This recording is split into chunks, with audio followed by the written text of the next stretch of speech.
What is going on, guys? Today I'm going to show you how I made this Easter egg project inside of Cinema 4D and Octane. So today will be a bit more of a fun project. We'll be going over some very basic stuff, so if you already have a good idea of how Octane works, then I'm not really going to be teaching something new. I'll mostly be going over how I got a paint-like effect inside the scene, and then I'll also use the Ivy plugin to get those plants in the background. But it's very quick stuff, it's very simple. Won't really be going over anything too technical. So my eggs themselves, it's just a sphere with a bulge deformer inside. As you can see, just put a bulge deformer and sort of stretch it out, and then you'll get your egg shape.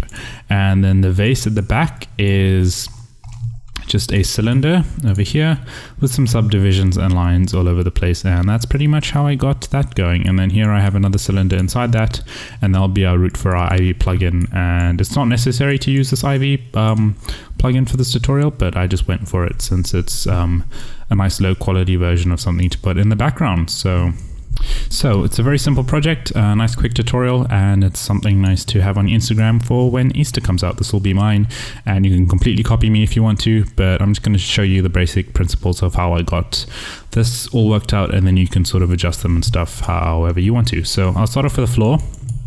Here I'll go solo the floor and the wall in the back. Pump in our live viewer and then bring in an HDRI so that we have some light. This one.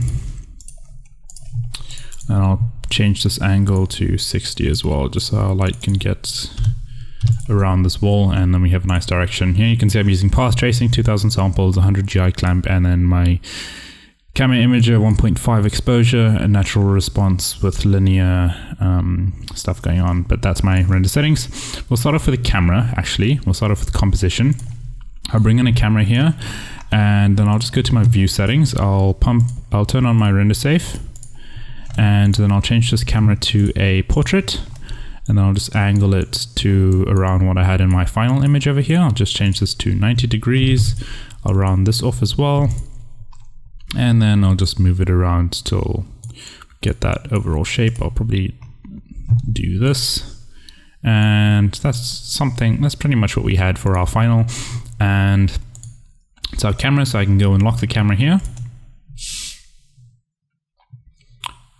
I can go and hide the cone, and then we can start off with our texturing. So I'm going to go and actually I need to go and turn this off.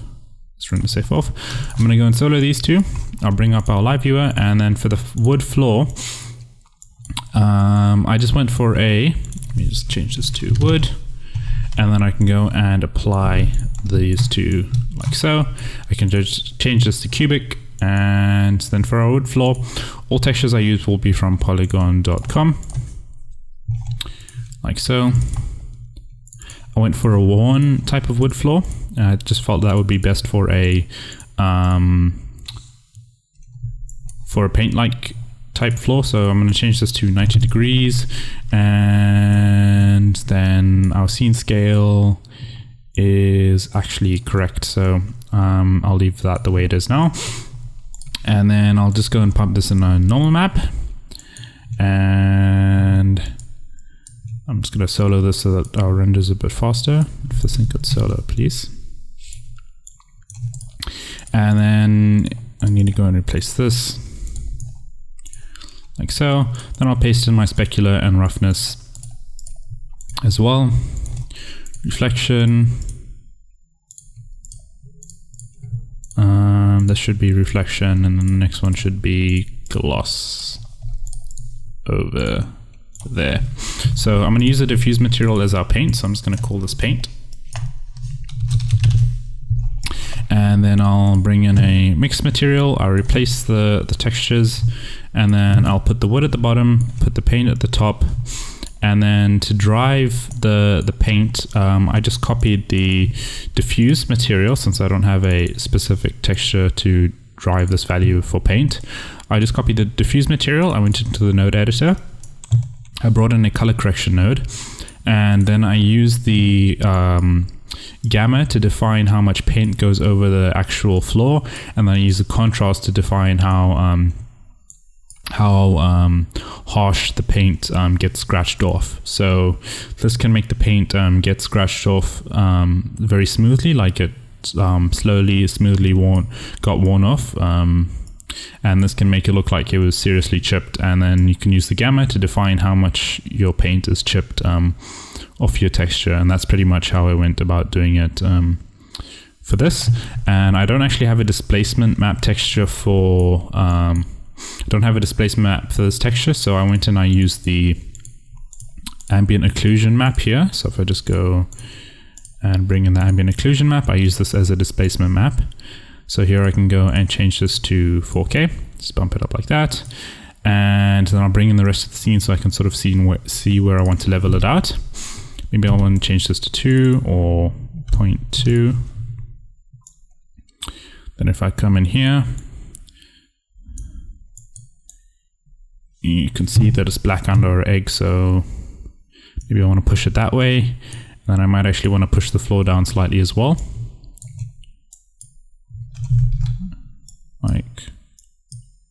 Like so. Just bring it up slightly. Oh, too much. Something like that. Like that. And that's pretty much it for the floor. That's pretty much all I did over there. So I'm just gonna bring this back, and you can see the overall effect. But for my original project, I actually went for no worn paint. So I would go and do something like that, and that's kind of the effect that I went for in my final project. I just had the displacement map maybe slightly higher, and then I moved around, and you get the overall concept of what I did there. But I feel like the scale is too big, so I'm going to turn this down to 75, 75, 75, something like that. For the vase at the back, I think I'll do that next. Here I went and I used a specular material. So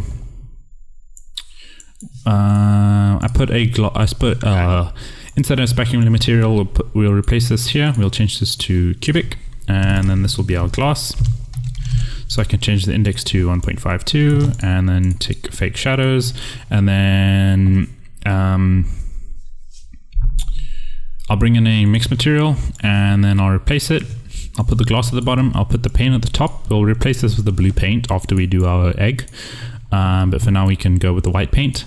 And then what I did is I brought in an image texture, and then I went into my surface imperfections here, and I brought in some dirt wipes like so.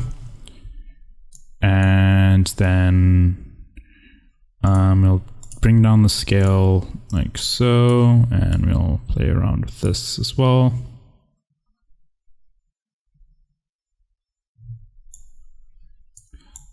Let me see what I can do with this. 25.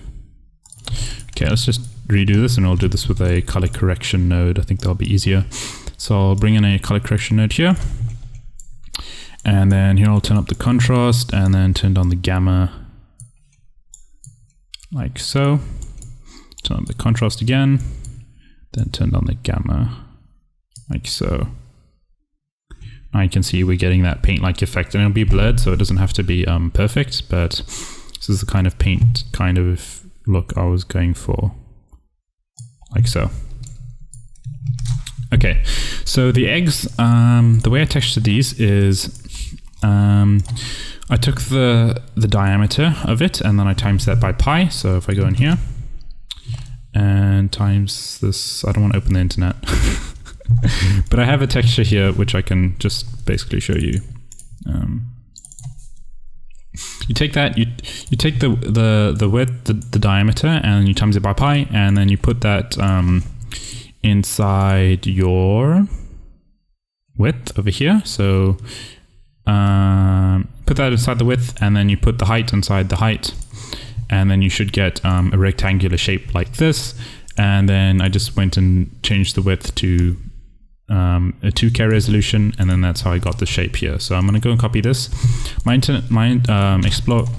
Chrome is full of tabs, so I don't really want to go and... Oh, there we go. So So here, my height is 5, and then I put that inside the width, and then this for my object times pi equals to 12, like that, and then I created that. And then I went and changed this to a 2K resolution texture, so I went 2048, like so. And then here you can see it's the wrong way around, so all I did is I swapped these around like so, and then I went 2048. Like so. And then here I can go and create a solid. I'll use the same hex, and I'll also copy the text across over here, like so. My hex code is 88D4E3, and that's the blue background hex that I used for this project. And then my text, my font is Painting with Chocolate. I got that off defont.com, I believe, or I either got it from 1001 Fonts, from either of those places. I just typed it, and let's round up, please. Thank you. And I'll actually create a new one. So Easter, like so. But this is a bit computing intensive, so I'll be careful with getting fonts that have paintbrushes. So yeah, I'll just go and round this off again. Don't know why it keeps giving me uneven numbers. Easter, thank you. And then I'll just turn this down, and I'm rounding that off for no reason because I'm just gonna squash this anyways, and then rotate it like that. Then I'll center it, and then for the dots, the way I did that, I'm just gonna save this and replace this texture. So let's do that again. Save, replace Easter. Thank you. For the dots, I just used a brush. I don't even know where I got these brushes from. I got them like years ago, so I don't know where I got these brushes from. But I just picked a Photoshop brush, one that looked like a paintbrush, and the one that looked most like a paintbrush. And I pretty much just drew circles everywhere. So what I want to do here is change this to bigger size, maybe 150. That's too much.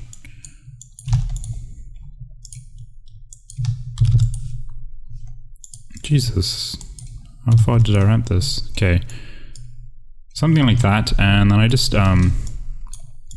drew circles like this and like that. Get the idea, but I obviously spent more time making sure that they were in even places, and it wasn't. And I also tried to make sure that it was seamless and stuff like that. But this is the overall idea.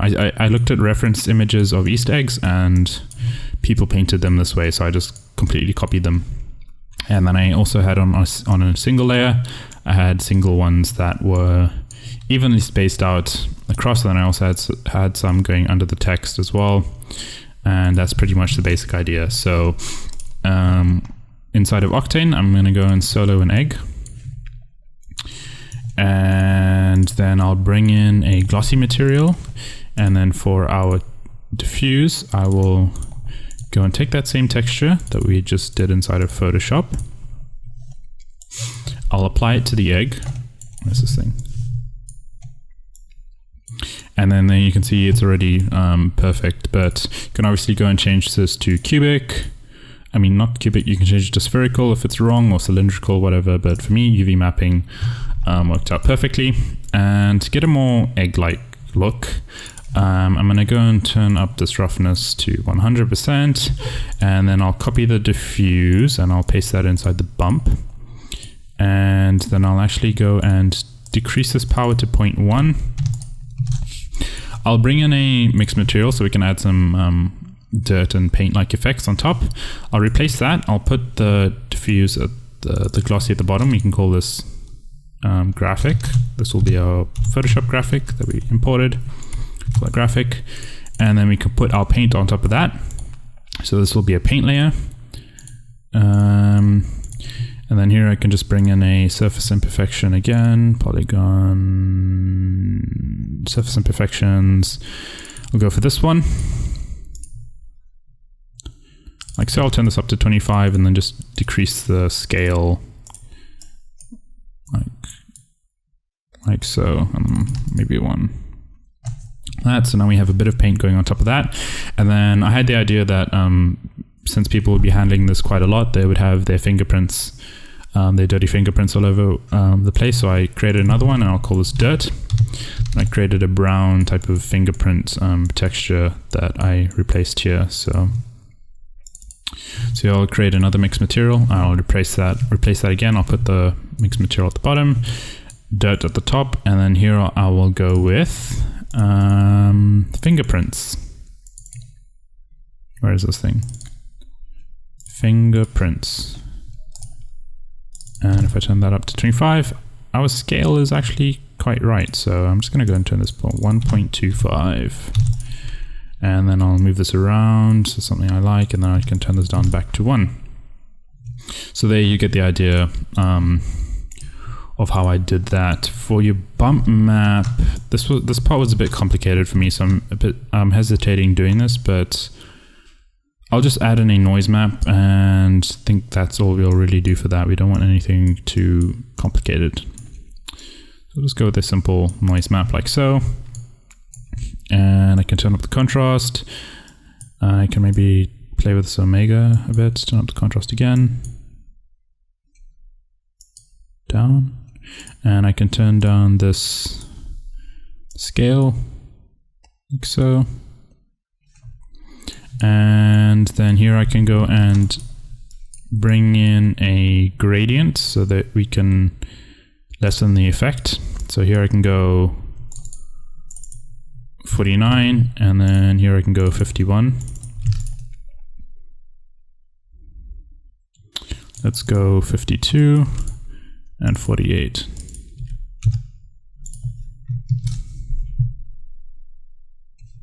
Let's change that to 48. 40, why am I typing 2? 48. Something like that. You can actually go and bring in some scratches as well, but that's a third layer that you'd have to add on. But that's the basic idea of the egg, and then you just want to go and duplicate that on, just create a new texture, change the text out, maybe move these layers around to add some variation, and then I slightly change the background color on each of them just for that extra realism. Duplicate it on all the eggs, and boom, you have your project. You can go and add in some depth of field as well, like so. But now that we have our Photoshop, let's change this to 5.6. But now that we have our Photoshop project done, I can go and copy this blue, because I want to replace that blue vase at the background's color here over there. So we have this. I'm gonna go and copy that's 190, 40, 89. I'll create a new paint texture, and then in here I'll go 190, 40, 29.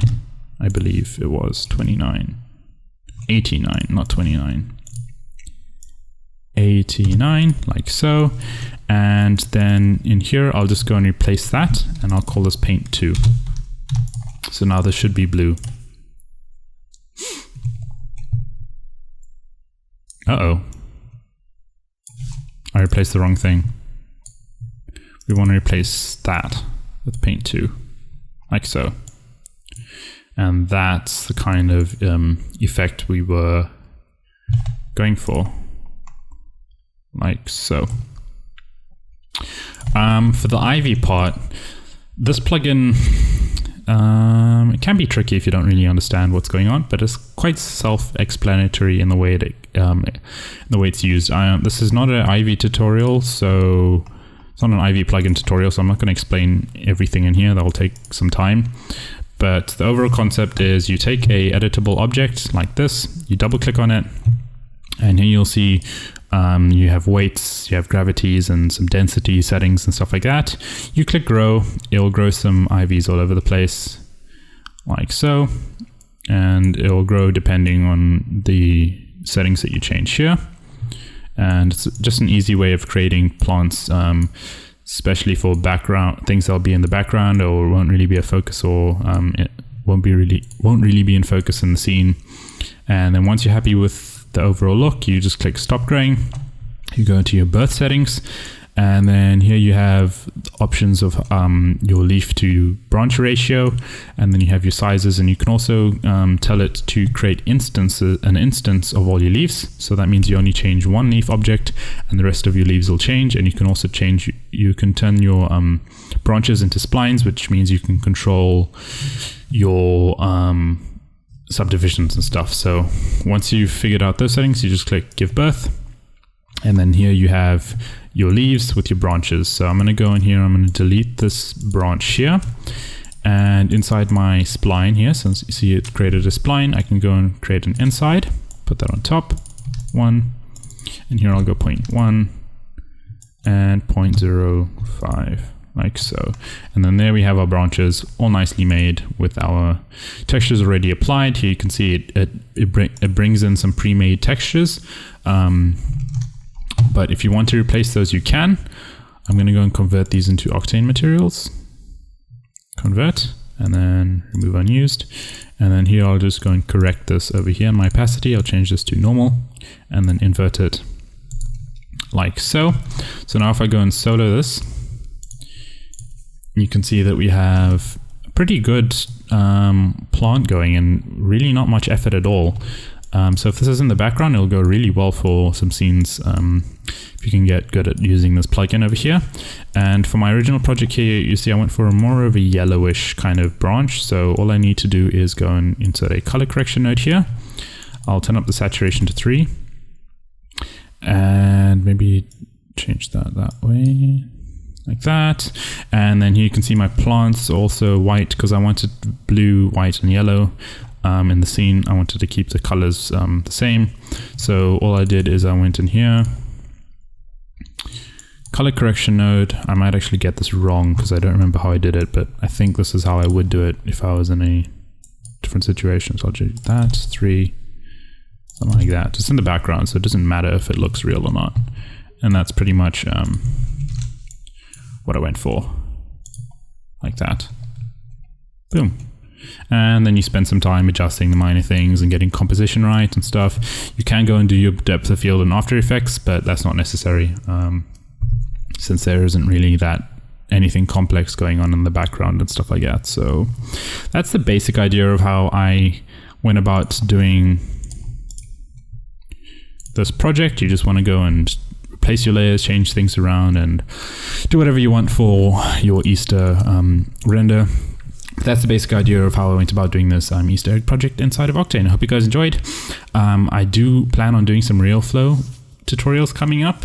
RealFlow 10 has really improved on their software. I've been using RealFlow 2015 for a while, and it's been super unstable, so I haven't been confident in making tutorials on that. But RealFlow 10 is super stable, and it's easy for beginners to understand, so I really want to go through that. If you see some of my most recent projects, my most recent project right now is a wine render, which is on artstation.com/ArthurWhitehead, and that is a really nice render and something I'd love to show you guys. I'm actually excited of making tutorials like that, a bit less on the Octane side and a bit more on simulating particle graphics. But yeah, that's pretty much it. Thank you guys for your support once again. I will see you next week, hopefully, and I will see you on my next video. Hope you guys enjoyed. Have a great day, and goodbye.